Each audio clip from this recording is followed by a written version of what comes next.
Каракулжа районунда коронавирус инфекциясын алдын алуу иш-чаралары канааттандырарлык деңгээлде жүрүп жатат.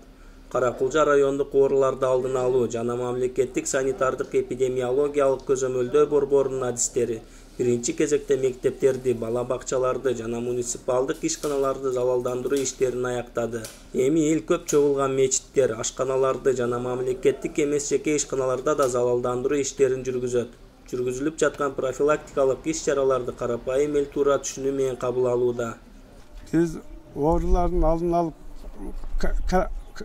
коронавируска каршы мектептерде, ишканаларда